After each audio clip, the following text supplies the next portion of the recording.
बोलते हैं ना छोटे बच्चे को, आजा बेटा मिट्टी दे। मिट्टी दे मतलब आप उसको किस करना चाहते हैं। उस नींबू को काट करके उसका जो रस आता है उसकी मालिश करनी है चेहरे पर, रूप गोरा बन जाएगा। भगवान मेरे को मेरा साथ देने के लिए एक लड़की दे देना, तो उस लड़की को लेकर के और मैं सुंदर सुंदर सुरम्य पहाड़ियों में घूमने के लिए निकल जाऊं रे। ये उस लड़के का मन था। समय तो लूंगा मेरे भाई मेरी बहन, लेकिन एक एक नदी आपकी अंगुलियों पे लाके छोड़ूंगा, बिना रटे बिना किसी ट्रिक के साथ।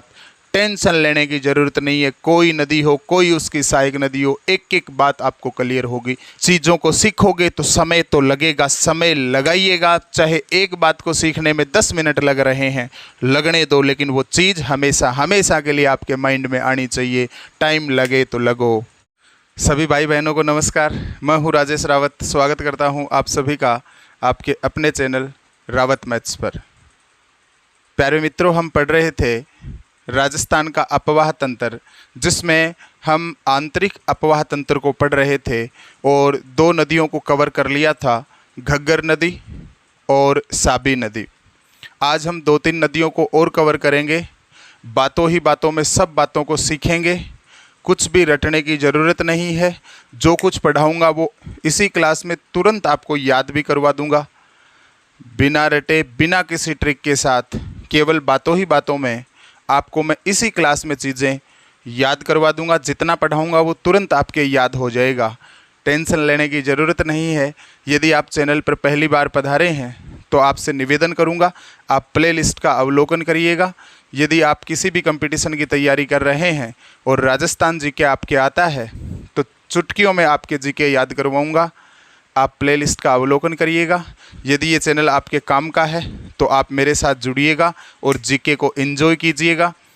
मेरे साथ जुड़ने के लिए आप चैनल को सब्सक्राइब कर लीजिए। वीडियो को देखने के बाद में लाइक और शेयर ज़रूर करना। अब चलिए अपने मुद्दे की बात पर आते हैं और आज की आंतरिक प्रवाह की नदी रूपनगढ़ को हम पढ़ते हैं। आज हम सबसे पहले पढ़ेंगे रूपनगढ़ नदी को। कौन सी नदी को? रूपनगढ़ नदी को। आशा करता हूँ आपने घग्गर और साबी नदी पढ़ी है। आपको कॉन्फिडेंस आया होगा कि हाँ, वास्तव में घग्गर नदी और साबी नदी में सब कुछ हमारे क्लियर है। यदि क्लियर है तो मुझे कमेंट बॉक्स में कमेंट करके बताइएगा कि घग्गर नदी और साबी नदी में आपको कोई भी चीज़ याद करने में प्रॉब्लम हुई क्या। यदि हुई है तो मुझे बताइएगा, मैं और सरल तरीका पेश करूँगा उसमें। लेकिन मेरे हिसाब से इससे सरल अब और क्या होगा। सारी बातें मैंने आसान भाषा में आपको समझाई है। आज हम पढ़ रहे हैं रूपनगढ़ नदी। कौन सी नदी? रूपनगढ़ नदी। मैंने ये भी आपको याद करवा दिया है बिना ट्रिक के कि कौन सी नदी आंतरिक प्रवाह की है, कौन सी नहीं है। करवाया ना? तो अब रूपनगढ़ को आप ही बता दीजिएगा कौन सी है। ये रूपनगढ़ आंतरिक प्रवाह की नदी है। कैसे याद करवाया था? यदि कोई नया भाई या बहन इस वीडियो को देख रही है तो मैं बता देता हूँ एक बार फिर से कि रूपनगढ़ है वो आंतरिक प्रवाह की नदी है। कैसे कनेक्ट किया था हमने? रूपनगढ़ में शुरू में नाम आ रहा है रूपन। क्या नाम आ रहा है? रूपन। रूप ने यदि गोरा बनाना है, चिकना चट्टा बनाना है, तो आपको घर के अंदर रहना पड़ेगा। घर से बाहर धूप में घूमना बंद करो, घर के अंदर रहो। मतलब रूप ने यदि गोरा बनाना है तो घर के अंदर रहो, मतलब अंदर से रहेगा याद आपको आंतरिक। मतलब रूपनगढ़ है वो आंतरिक प्रवाह की नदी है। जब भी आपके सामने कोई रूपनगढ़ बोलेगा तो रूपनगढ़ को आपने कनेक्ट ही ऐसे किया है कि आप तुरंत रूपनगढ़ में रूपन पढ़ेंगे और तुरंत आपको याद आएगा कि सर ने बोला था रूप ने यदि गोरा बनाना है तो कहाँ रहना पड़ेगा? घर के अंदर रहना पड़ेगा। मतलब रूपनगढ़ अंदर से याद आएगा आंतरिक प्रवाह की नदी है। कौन सी नदी है? आंतरिक प्रवाह की नदी। तो हम आंतरिक प्रवाह की नदियां ही पढ़ रहे हैं, जिसमें घग्गर और साबी पढ़ चुके हैं। आज नंबर है रूपनगढ़ का। किसका? रूपनगढ़ का। अब आपसे एक निवेदन करूंगा मैं, यदि आप वास्तव में चाहते हैं कि नदियों वाला टॉपिक बिल्कुल हमारे दिमाग में बैठ जाए, तो सबसे पहले वीडियो को रोकिए, एकांत में जाके बैठिएगा जहाँ पे कोई आपको डिस्टर्ब ना करे, मेरी बातों को गौर से सुनिएगा। चुटकियों में आपके नदियाँ क्लियर होंगी, टेंशन लेने की ज़रूरत नहीं है। अब देखो, रूपनगढ़ है वो आंतरिक प्रवाह की नदी है। कौन सी है? आंतरिक प्रवाह की नदी। सबसे पहले हमें याद करना पड़ेगा कि इस रूपनगढ़ नदी का उद्गम कहाँ से होता है। रूपनगढ़ नदी का उद्गम है वो किशनगढ़ की पहाड़ियों से होता है। कहाँ से होता है? किशनगढ़ की पहाड़ियों से होता है। ये किशनगढ़ की पहाड़ियाँ कहाँ हैं? ये किशनगढ़ की पहाड़ियाँ अजमेर में हैं। कहाँ है किशनगढ़ की पहाड़ियाँ? किशनगढ़ की पहाड़ियाँ अजमेर में है। तो अजमेर में किशनगढ़ की पहाड़ियों से रूपनगढ़ नदी का उद्गम होता है। ये बातें तो किताब में भी लिखी हैं। कोई गाइड है आपके पास तो गाइड में भी लिखी है कि रूपनगढ़ नदी का उद्गम किशनगढ़ की पहाड़ियों से, जो अजमेर में है, वहाँ से होता है। पढ़ लिया, थोड़े दिन बाद में भूल भी जाएंगे।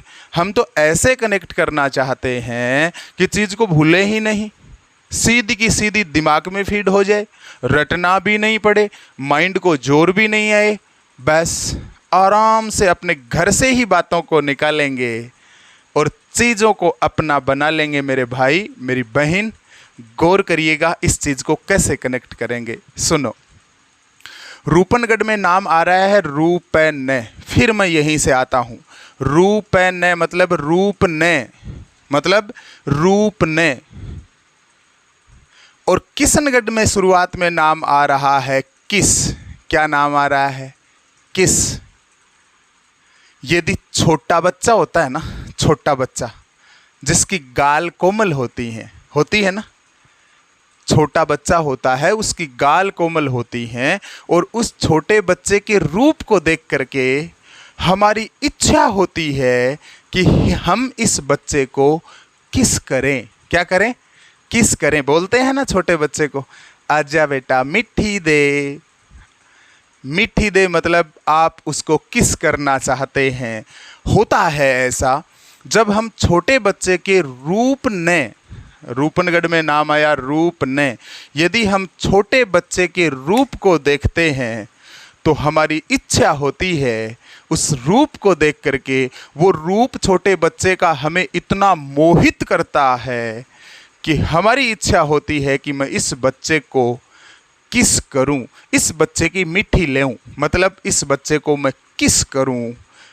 रूपनगढ़ नदी शुरुआत में नाम आया रूप ने, और जहाँ से इसका उद्गम होता है उसमें नाम आ रहा है किस। बस इन दोनों नामों को कनेक्टिविटी दी है मैंने, और लाइफ में भूल जाओ तो मुझे बता देना।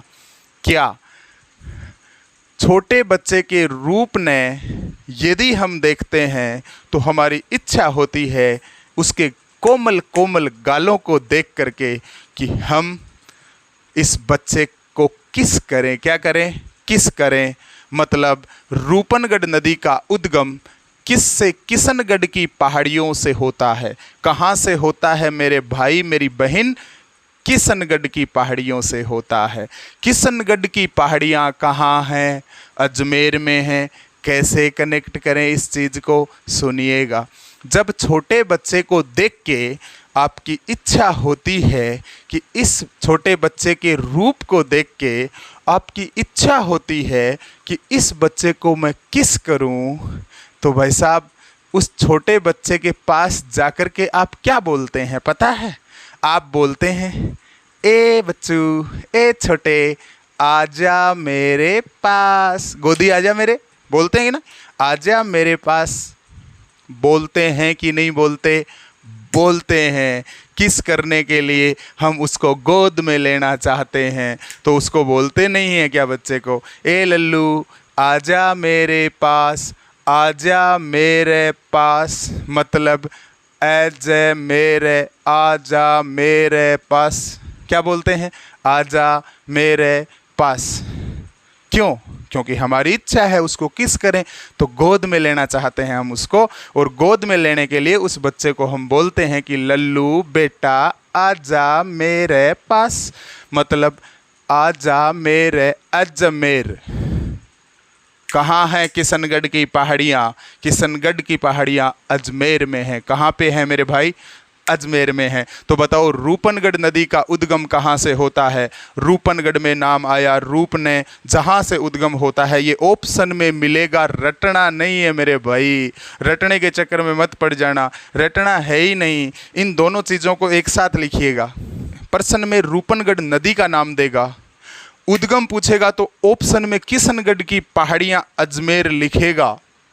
लिखेगा कि नहीं लिखेगा? बस ये कनेक्टिविटी दे के छोड़ देनी है, भाड़ में गया, रटना नहीं रटना है। कैसे कनेक्टिविटी देनी है? रूपनगढ़ की शुरुआत में नाम आया रूप ने, किशनगढ़ की पहाड़ियों में शुरुआत में नाम आया किस। रूप ने देख करके किस करने की इच्छा होती है, बच्चे को माध्यम बनाया है मैंने इस चीज़ को याद करने के लिए।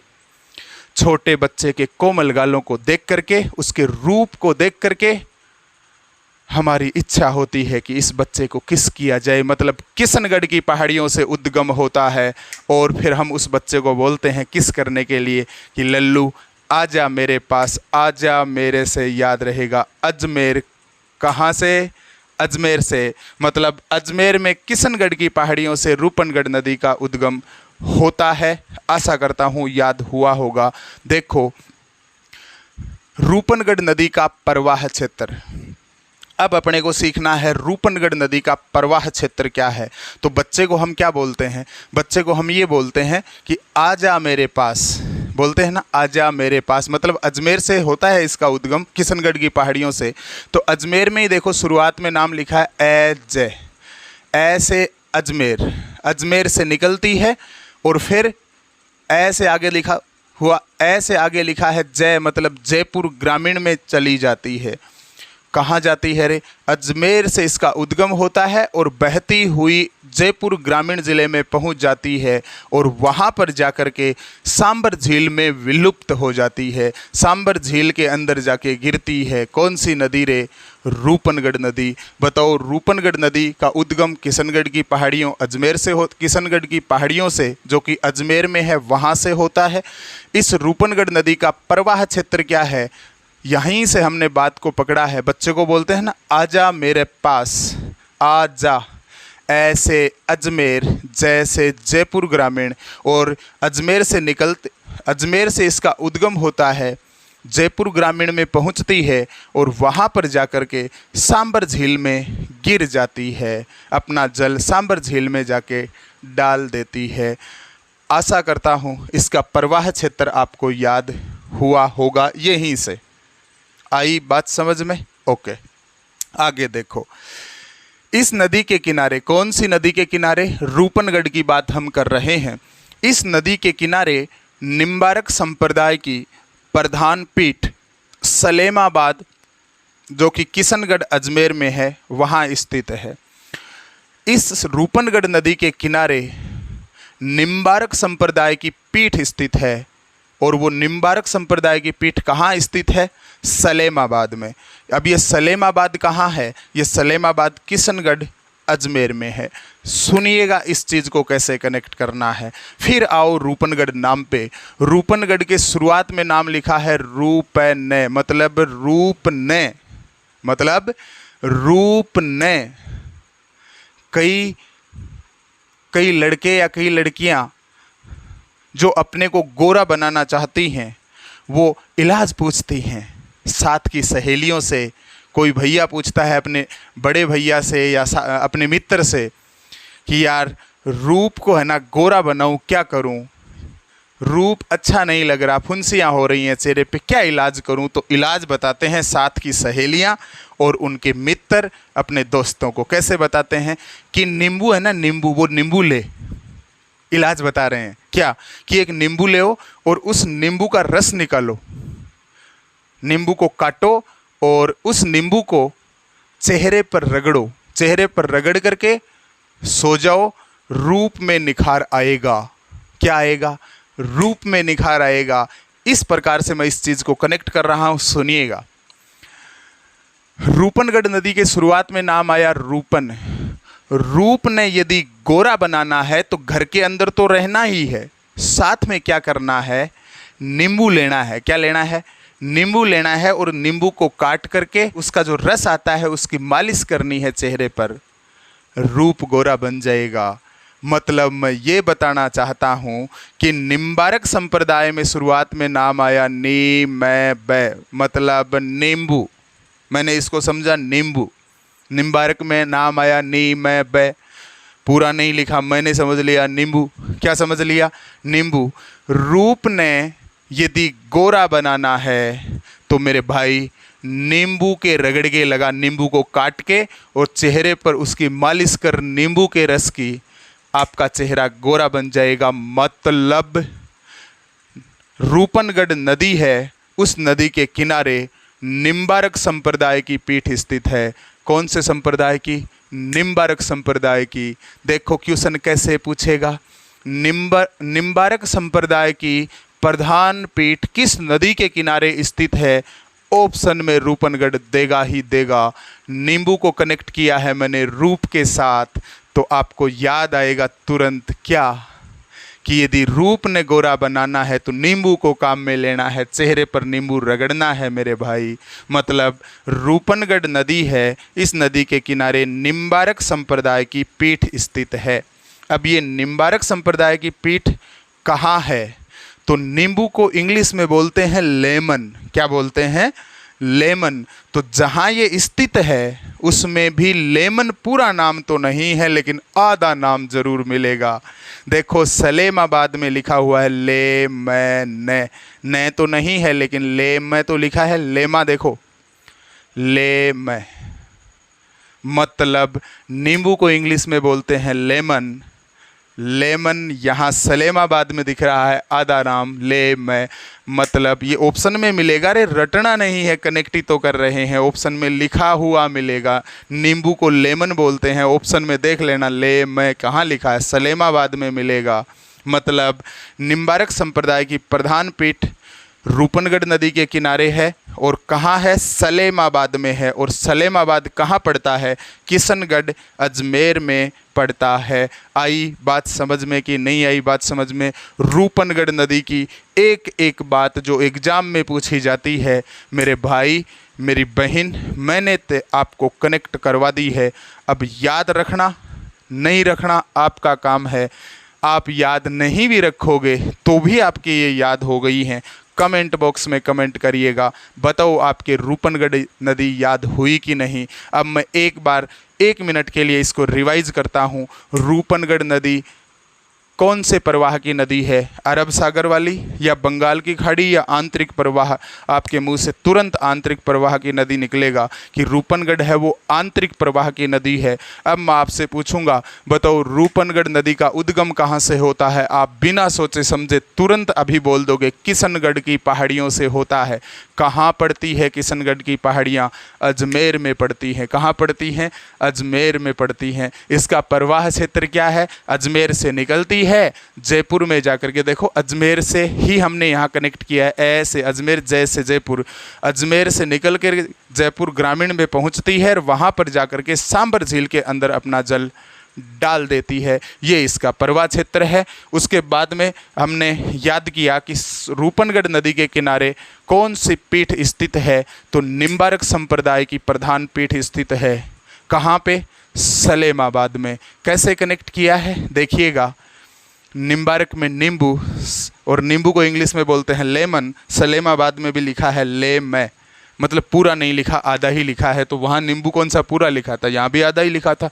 तो नींब से नींबू समझा, लेम से लेमन समझा। मतलब निम्बारक संप्रदाय में शुरुआत में नाम आया नींबू, नींबू को बोलते हैं इंग्लिश में लेमन। तो जहाँ ये निम्बारक संप्रदाय की पीठ स्थित है उस नाम में भी लेमन नींबू आ रहा है। मतलब सलेमाबाद में है। और सलेमाबाद कहाँ पड़ता है? किशनगढ़ अजमेर में।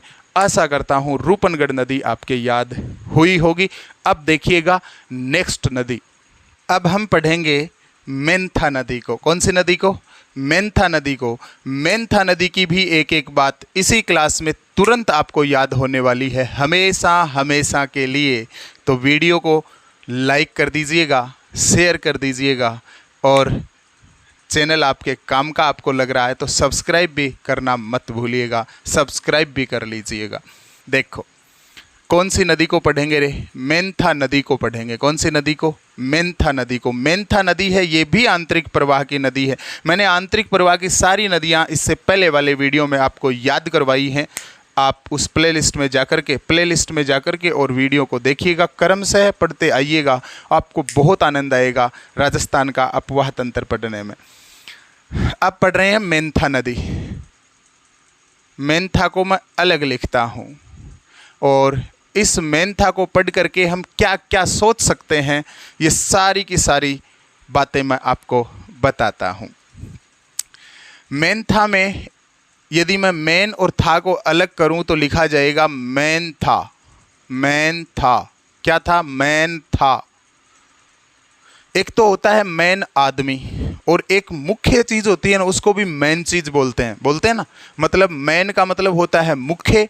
मैन हम इंग्लिश में आदमी को भी बोलते हैं कि नहीं बोलते? मैन था मतलब मुख्य था, मैन था मतलब आदमी था। दो बातें निकली हैं। तीसरी बात क्या निकलेगी? इस मेंथा में देखो, यदि मैं मात्रा को हटा दूं इसको ऊपर वाली को, तो ये बनेगा मैं न आधा है। मन था, क्या था? मन था। इच्छा थी, मन था कुछ करने का। बोलते नहीं है मेरा मन तो है ये करने का, उस मन की बात कर रहा हूँ। तीन नाम मैंने यहाँ से निकाले हैं। मैं था मतलब मन था, इच्छा थी। मैन था, मुख्य था। मैन था, आदमी था। ये तीन बातें मैंने मैन था नाम को पढ़ करके आपको सुनाई हैं। समझ में आया?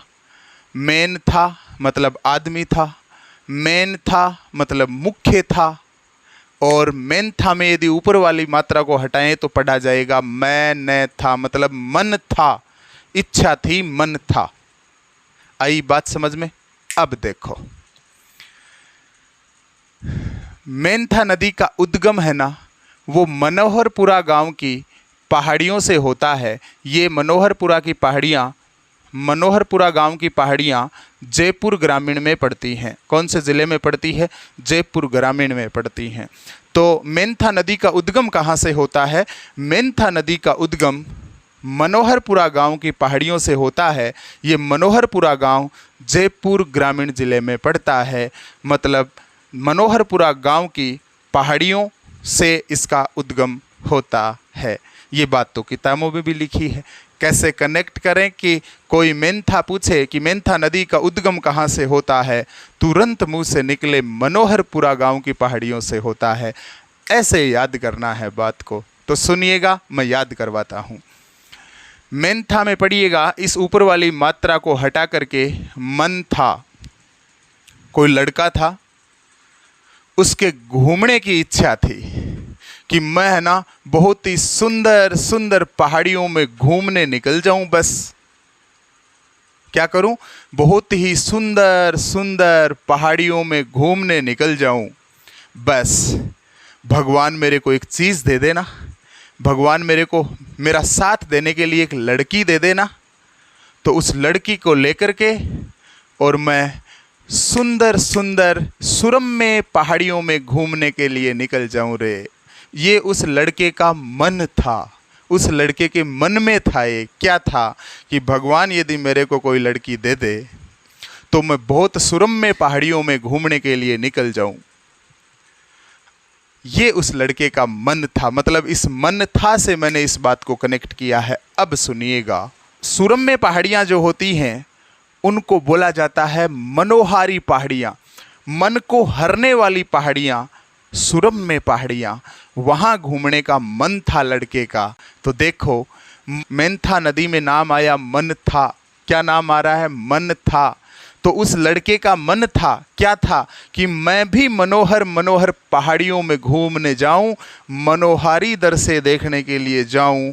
मतलब मेंथा नदी का उद्गम मन था मनोहारी पहाड़ियों में घूमने का, मन को हरने वाली पहाड़ियों में घूमने का। मतलब मेंथा नदी का उद्गम मनोहारी पहाड़ियों में घूमने का मन था, मतलब मनोहरपुरा गांव की पहाड़ियों से इसका उद्गम होता है मेंथा नदी का। और ये मनोहरपुरा गांव की पहाड़ियां कहाँ पड़ती है? ये जयपुर ग्रामीण ज़िले में पड़ती हैं। आशा करता हूँ ये बात याद हुई होगी। मेंथा नदी में शुरुआत में देखो, मैं के ऊपर मात्रा लगी है, उसको हटाते हुए पढ़ेंगे तो बोला जाएगा मन था। क्या था मन? मन में क्या था? मन था कि मनोहर मनोहर पहाड़ियाँ देखें, मनोहारी पहाड़ियों में घूमने का मन था, सुरम्य पहाड़ियों में घूमने का मन था। इसलिए उस लड़के के मन में था कि मैं भी मनोहर मनोहर पहाड़ियों में घूम के आऊँ। मतलब मनोहरपुरा गांव की पहाड़ियों से जो जयपुर ग्रामीण में पड़ती है, वहाँ से इस मेंथा नदी का उद्गम होता है। आशा करता हूँ उद्गम याद हुआ होगा। अब इसका प्रवाह क्षेत्र याद करते हैं। जयपुर ग्रामीण से मनोहरपुरा गांव की पहाड़ियों से निकलती है, तो शुरुआत तो यहीं से होगी। जयपुर से जयपुर ग्रामीण, फिर कुचामन डीडवाना होते हुए वापस जयपुर ग्रामीण में पहुंच जाती है। जयपुर से चली, फिर कुचामन डीडवाना होते हुए वापस जयपुर में आ जाती है और सांबर झील में गिर जाती है। कैसे कनेक्ट करें इस बात को? सुनिएगा मेरी बात। उस लड़के का मन था कि मैं मनोहर मनोहर पहाड़ियों में घूमने के लिए जाऊं, लेकिन भगवान मेरे को क्या दे? कुड़ी तो दे। तो वो लड़का निकला है कुड़ी की तलाश में। जयपुर से चला वो कौन? जिस लड़के का मन था, मतलब मैं मेंथा की बात कर रहा हूं। जयपुर से चला तो जयपुर ग्रामीण, जयपुर से चला कुड़ी की तलाश में, लड़की की तलाश में। लड़की को पंजाब में बोलते हैं कुड़ी। क्या बोलते हैं? कुड़ी। अरे क्या बोलते हैं? कुड़ी बोलते हैं। लिखने की जरूरत क्या, लिखा हुआ है यहाँ पे। पंजाब में लड़की को क्या बोलते हैं? कुड़ी बोलते हैं। तो मैं भी लड़की को यहाँ कुड़ी बोल रहा हूँ। क्या बोल रहा हूँ? कुड़ी पंजाबदी बोलते हैं ना। सुना होगा कोई गाना जिसमें नाम आया होगा कुड़ी पंजाबदी। तो वो लड़का जयपुर से चला, जिसका मन था क्या कि कुड़ी हो साथ में, तो फिर घूमने का मन ही कुछ और हो। तो जयपुर से चला कुड़ी की तलाश में। तो जयपुर ग्रामीण, फिर कू से कुचामन, डी से डीडवाना, मतलब कुचामन में कूर, डीडवाना में डी, पढ़िएगा एक साथ लेकर के कुड़ी। वो लड़का कुड़ी की तलाश में निकला। कहाँ से? जयपुर से निकला। तो जयपुर ग्रामीण कुड़ी की तलाश में निकला, तो कुचामन डीडवाना, कुचामन से डीडवाना होते हुए वापस कहाँ पहुँचती है? वापस जयपुर में। अब उसको कुड़ी मिली नहीं तो बताओ कहाँ जाएगा? लंदन थोड़ी जाएगा, वापस जयपुर तो आएगा। कुड़ी मिली नहीं, अब क्या करे? तो वापस अपने घर तो आना पड़ेगा ना, इसलिए वापस जयपुर आ गया। जयपुर से चला कुड़ी की तलाश में। क्यों कुड़ी की तलाश में क्यों निकला? इसलिए निकला क्योंकि उसे मनोहर मनोहर पहाड़ियों में घूमने का मन था ना, इसलिए वो कुड़ी की तलाश में निकला। जयपुर से चला कुड़ी की तलाश में निकला, कुड़ी मिली नहीं, लड़की मिली नहीं, तो वापस आ गया। कहाँ पे? जयपुर। और कहाँ जाएगा? घर ही जयपुर है तो जयपुर ही आएगा।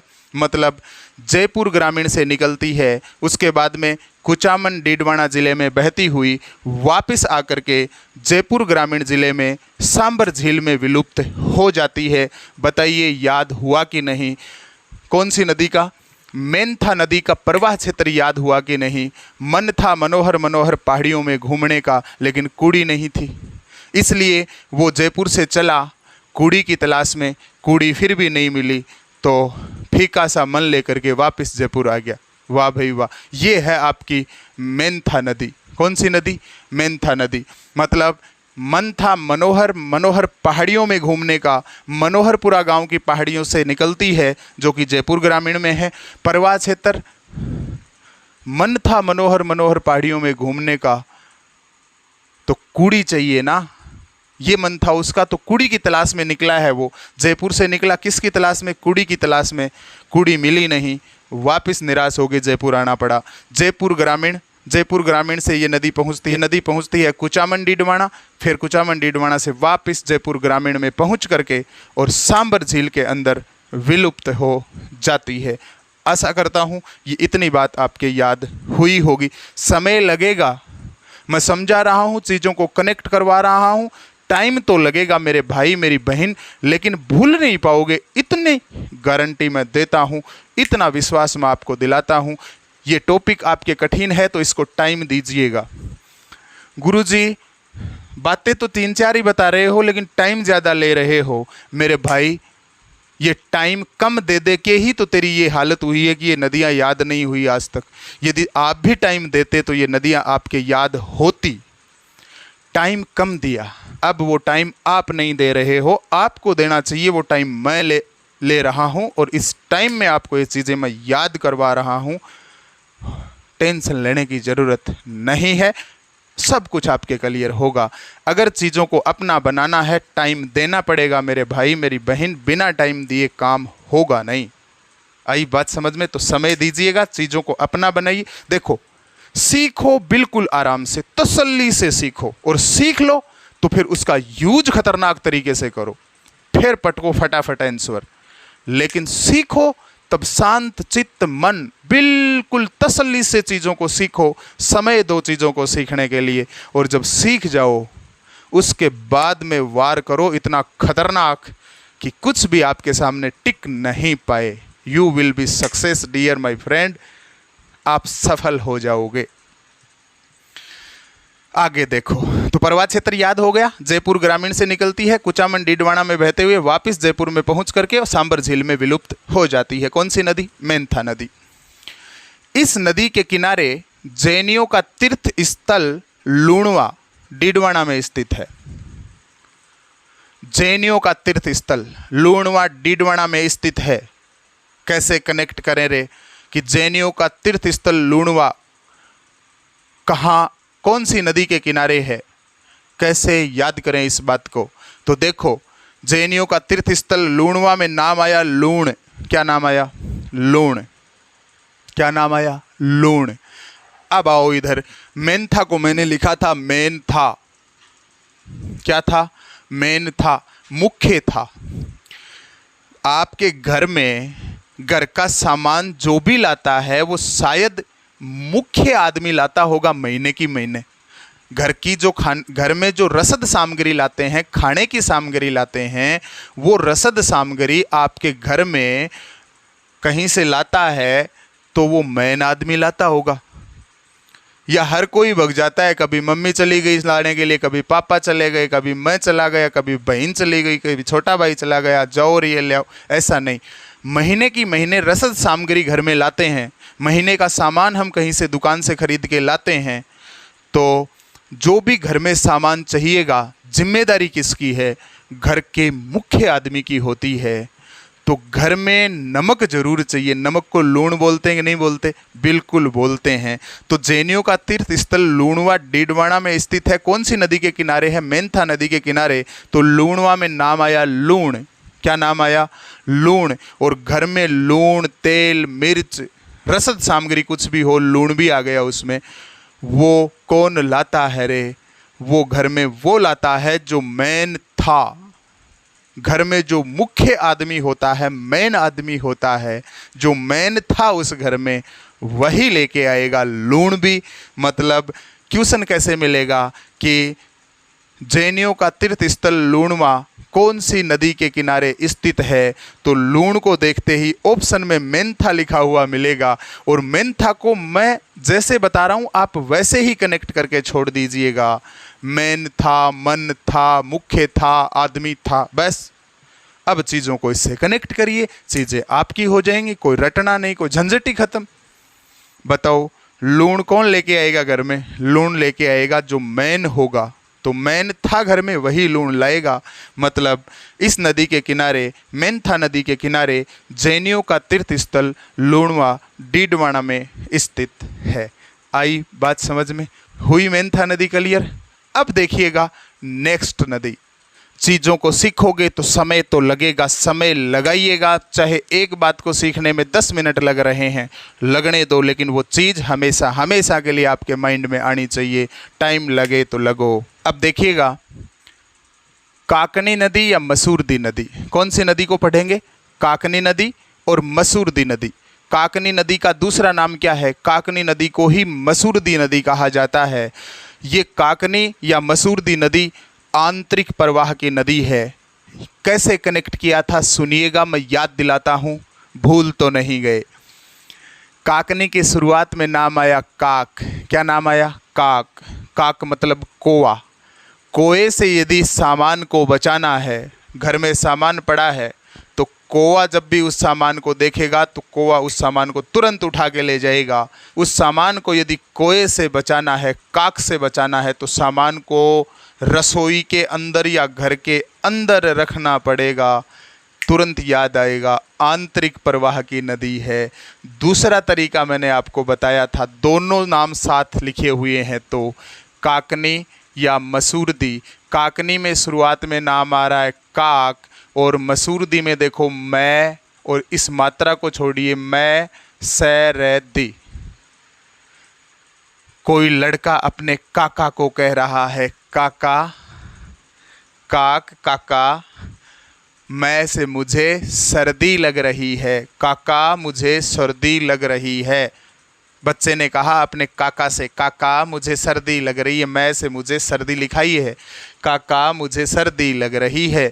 तो काका ने कहा बेटा तेरा काका जीवता है, मेरे जीते जी तेरे को सर्दी कैसे लगेगी, आजा मेरे पास रजाई के अंदर, मेरे वाली रजाई के अंदर आजा, सर्दी नहीं लगेगी। कहाँ आजा मेरे बच्चे, यदि सर्दी लग रही है तो काका के पास आजा रजाई के अंदर। अंदर से याद आएगा आंतरिक प्रवाह की नदी है काकनी या मसूरदी। अब सुनिएगा, काकनी नदी या मसूरदी नदी का उद्गम कहाँ से होता है? उद्गम होता है कोटरी गांव जैसलमेर से। कहाँ से? कोटरी गांव से इसका उद्गम होता है। कौन सी नदी का? काकनी नदी का। काकनी में नाम आया काक। क्या नाम आया? काक। काक मतलब कोवा, और कोवा पेड़ के कोटरों में रहता है। पेड़ में कोटर होते हैं ना, छोटे छोटे खांचे होते हैं पेड़ के अंदर। काक मतलब कोवा कहाँ रहता था? कोवा कोटर में रहता था। पेड़ में कोटर होते हैं छोटे छोटे, पेड़ खोखला होता है। पेड़ जब खोखला हो जाता है तो उस खोखले पेड़ में खांचे बन जाते हैं, उन खांचों के अंदर उनको बोलते हैं कोटर। तो कोवा कहाँ रहता था? कोवा पेड़ के कोटर में रहता था, मतलब कोटरी गांव से निकलती है। कोटरी गांव कहाँ पड़ता है? जैसलमेर में पड़ता है। तो काकनी नदी का उद्गम कहाँ से होता है? काकनी में नाम आया काक। काक मतलब कोवा। कोवा तो रहता है कोटर में, मतलब कोटरी गांव जैसलमेर से इसका उद्गम होता है। कोटरी गांव से ये काकनी नदी निकलती है। ओके, काकनी नदी, बस ये बात मेन है, इसका उद्गम कहाँ से होता है। काकनी नदी किस झील का निर्माण करती है, ये मैंने बात, ये फैक्ट क्वेश्चन के तौर पे लिया है आपको याद करवाने के लिए। काकनी नदी किस झील का निर्माण करती है? तो काकनी नदी बुज झील का निर्माण करती है। किस झील का? बुज झील का। सुनिएगा, मैं बुज यहाँ लिखता हूँ। इस बुज को मैं आराम से पढ़ता हूँ, बूझे। एक एक नाम को पढ़ो, बू, एक एक अक्षर को पढ़ो, बू झे, बुझे, बूझे, बुझे। जल्दी बोले तो बुझे। ये बुझे क्या होता है सुनो। अगर किसी से कुछ पूछें तो शेखावाटी में हमारे उधर बोलते हैं, पूछना को बोलते हैं बूझना। क्या बोलते हैं? बूझना। आम बोलचाल की भाषा में तो बोलते हैं पूछना, लेकिन हम ग्रामीण भाषा में उस बात को कन्वर्ट करके बोल देते हैं कि बूझना। पूछना मतलब बूझना। तो काक की बात हो रही है, कोए की बात हो रही है, तो थोड़ी सी कोए के साथ बच्चे की बात भी कर लेते हैं, क्योंकि कोवा और बच्चा, छोटे बच्चे के हाथ में कुछ भी सामान होता है, कोवा उसको तुरंत झपट के ले जाता है। इसलिए कोए के साथ मैं छोटे बच्चे की बात कर रहा हूं और तुरंत इस चीज को आपको याद भी करवा रहा हूं। सुनिएगा, काकनी में नाम आया काक। काकनी नदी किस झील का निर्माण करती है? बुज झील का निर्माण करती है। इस काकनी और बुज को मैं कनेक्ट कर रहा हूं। छोटे बच्चे का मुंह इधर है और हम उस छोटे बच्चे के साथ छेड़खानी करते हैं, उसके सर में अपने हाथ की उसके सर में मार देते हैं और उस छोटे बच्चे से पूछते हैं, बुझते हैं। किसने मारी, बच्चा देखता है तो फिर बच्चे को हम बहलाते हैं, देख कोए ने मारी, कोआ मार के चला गया। काकनी नदी किस झील का निर्माण करती है? काकनी नदी बुझ झील का निर्माण करती है। बच्चे के मारते हैं, फिर बच्चे से पूछते हैं किसने मारी, मतलब बच्चे से पूछते हैं मतलब बूझते हैं। हमने इसको कनेक्ट किया, मैंने कनेक्ट किया, वो तरीका आपको बताया है। कोए का किसी बच्चे के मारते हैं, कोए का एग्जाम्पल देते हुए कहते हैं कि कोए ने मारी, बच्चा पूछता है मतलब बूझता है, तो हम तुरंत बोल देते हैं कि कोए ने मारी है, कोआ मार के गया है, मतलब बूझते हैं, बुझ झील का निर्माण करती है। और एक फैक्ट और याद रखना, ये आंतरिक प्रवाह की सबसे छोटी नदी है। आंतरिक प्रवाह की सबसे छोटी नदी कौन सी है? आंतरिक प्रवाह की सबसे छोटी नदी है वो है काकनी मसूरदी। काकनी या मसूरदी, काकनी को ही मसूरदी कहा जाता है। तो आंतरिक प्रवाह की सबसे छोटी नदी कौन सी है? याद रखना, आंतरिक प्रवाह की सबसे छोटी नदी काकनी नदी है। कौन सी नदी है? काकनी नदी है। प्यारे मित्रों, आशा करता हूँ नदियाँ आनंद आनंद के साथ, मज़े मज़े के साथ, हंसते हंसते आपके याद हुई होंगी। मिलते हैं नेक्स्ट वीडियो में, तब तक के लिए जय हिंद, जय भारत, राम राम सा। चैनल को सब्सक्राइब करके जाइएगा, वीडियो को लाइक और शेयर ज़रूर कीजिएगा। धन्यवाद।